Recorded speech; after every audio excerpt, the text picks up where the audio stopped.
Dahil yung mga paleta pinasok dun sa loob.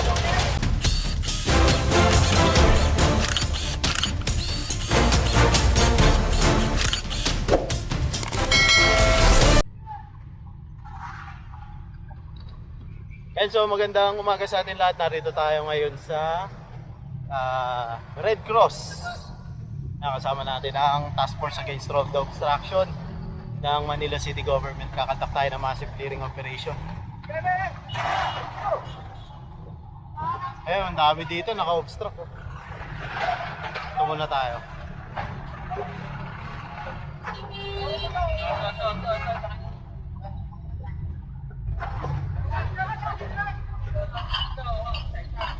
Boss, Wancho. Iyon, no?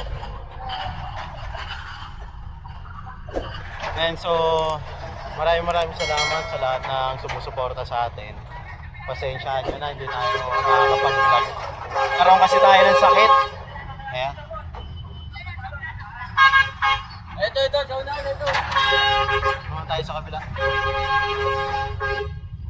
Ito pa.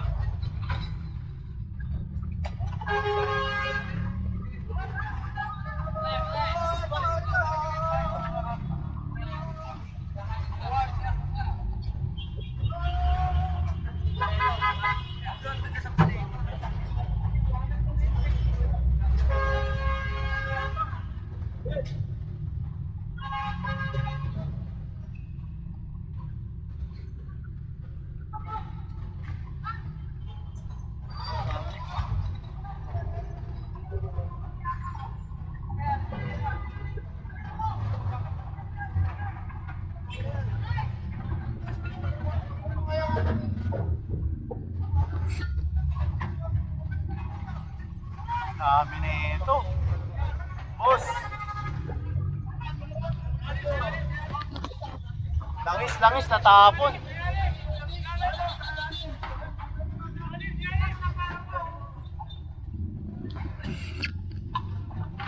Isang mabilisang clearing operation lang itong isinigawa natin rito.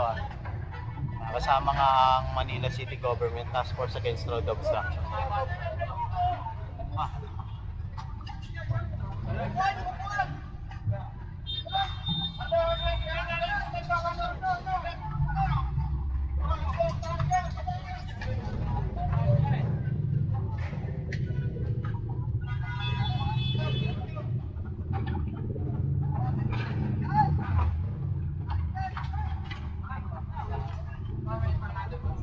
Ang dami pa rito,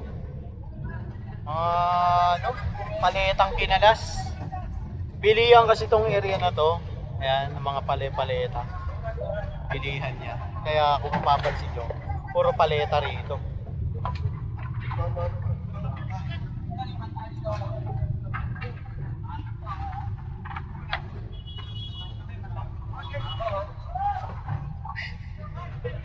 Weekend dito no?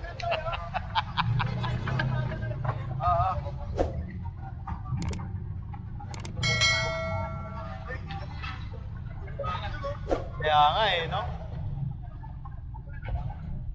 Oh, mapako mapako.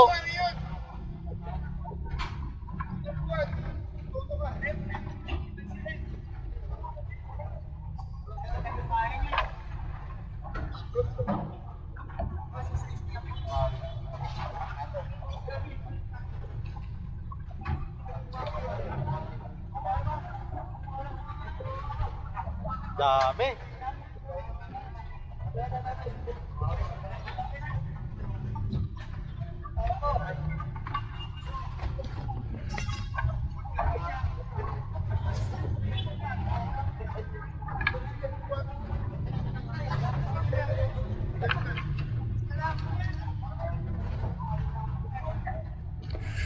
Dami puno agad yung truck natin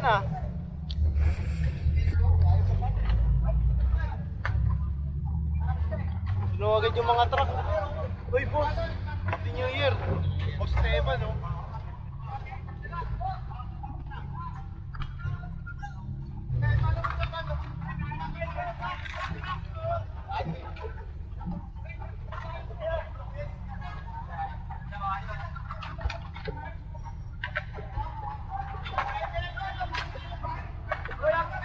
Dami pa nito, pati yun, meron pa dun.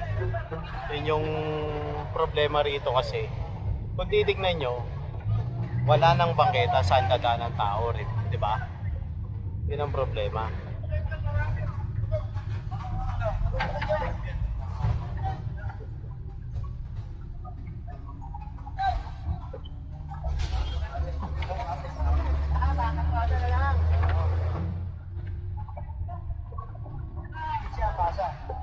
Yun, may pa ako ha.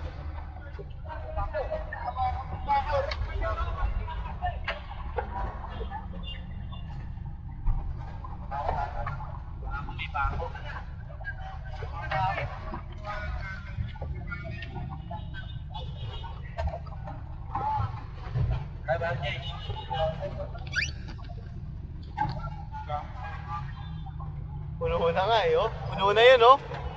Sa uno eh. Dami, no?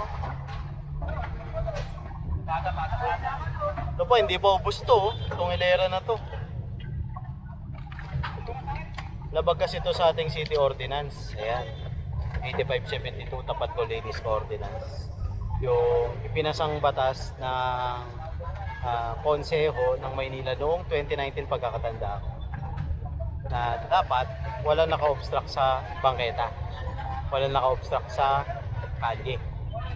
Bawal magsampay, bawal ng mga permanent structure, bawal magtinda sa bangketa. Dahil itong bangketa ay daanan ng mga tao. 'Di ba? Lalo na rito, crucial tong area na to dahil puro container ba nang dumadaan diyan. So yung mga empleyado ng DPWH, Red Cross at iba pang private companies dito, walang dadaanan kung narito to sa bangketa, 'di ba?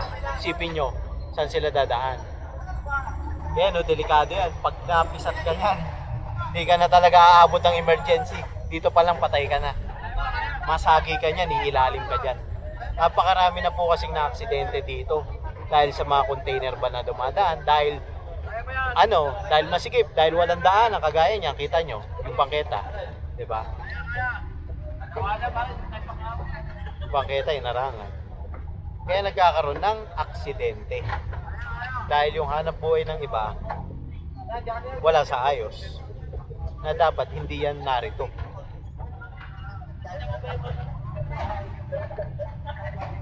Puno. Dito tayo sa kabila.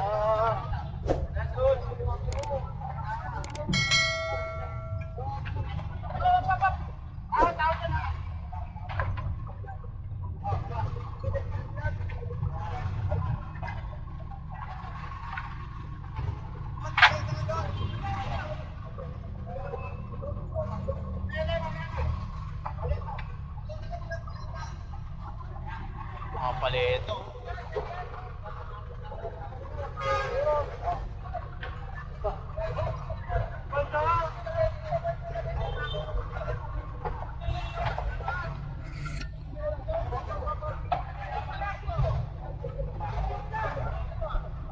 Ay, nagalit yung supervisor sa loob.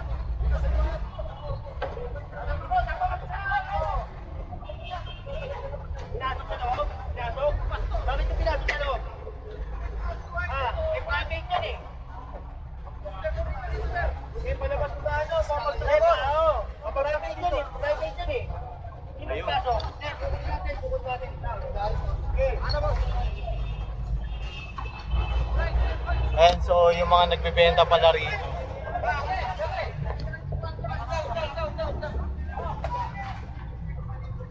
nagalit yung supervisor dito ng Red Cross dahil yung mga paleta pinasok dun sa loob. Eh bawal nga yun.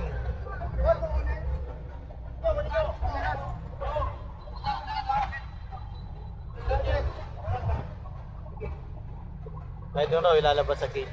Ayan. Kami po.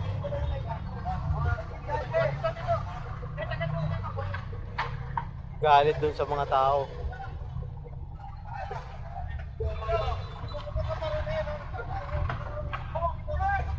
Tayo sa kabila. Boss Jobber!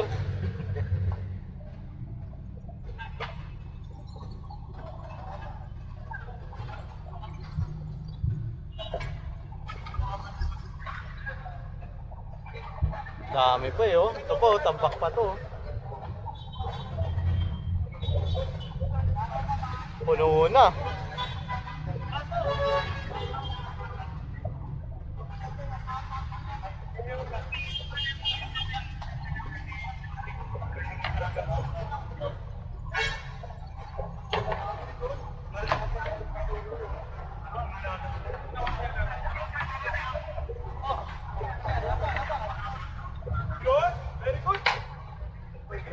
Good morning po, engineer.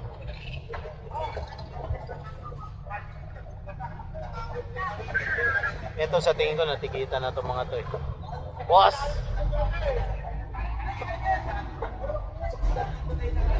Dami pa.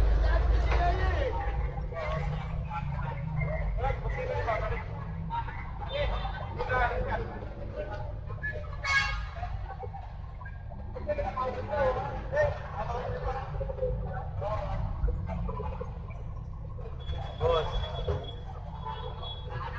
Ay pa nito.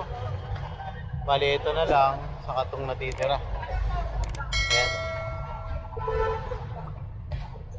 Ayan, nulit ko maraming salamat sa lahat ng sumusuporta sa ating channel, Cedric Bolo. Ayan.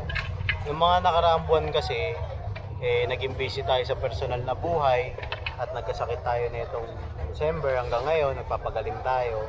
At isa pa, buntis na kasi si Mrs. kaya mas inuna natin yung si Mrs. Ayan. Family first syempre. Pero nandito pa rin naman tayo, hindi tayo titigil sa pagbablog, sa pagko-cover ng mga kaganapan dito sa lungsod ng Maynila, and sa mga proyekto ni Mayor Isko Moreno, ni Vice Mayor Chi Atienza, at sa kumakatawan sa buong konseho ng lungsod ng Maynila.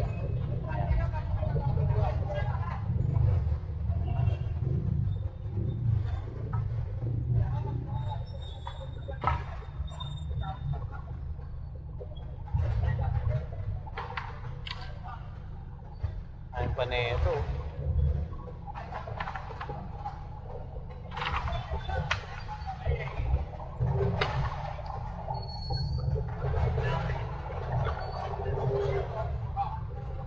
Alis ka ba?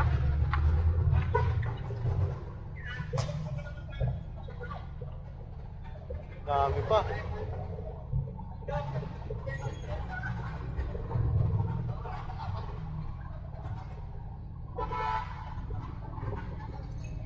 Ito itatali para hindi malaglag yung nandito sa ibabaw. Nung ubos na lang tong mga tira, ayan, kinakarga yan sa iba pang truck. Kasama nga pala natin ang Manila Hawkers ha.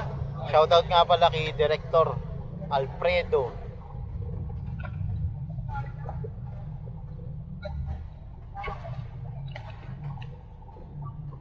Ayan, shoutout nga pala kay Director Rapi Aliatro. Ayan, Director po ng Manila Hawkers.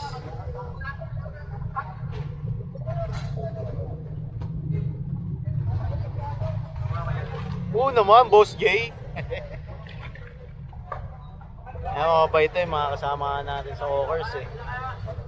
Matatagal na kasi natin tong kasama. Alam nyo naman, since 2020, after pandemic, ay nagbablog na tayo. Ayan. Kalat na lang yung natira rito.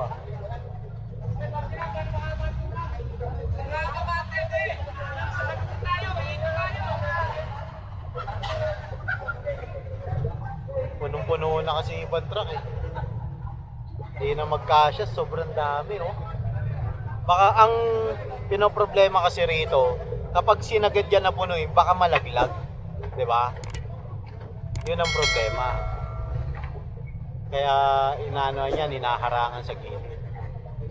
Baka umaya, sobrang puno naman, baka disgrasya pa. Kaya kung mapapansin nyo, meron na iiwang iba. Pero hindi porket iniwan yan, hindi na babalikan yan. Binabalikan po yan. Kumbaga kasi tayo, first team to, yung second team, dadaan rin dito. Itatawag sa kanila para daanan yung mga naiwan. Ayan. Na tayo. Tawid na tayo.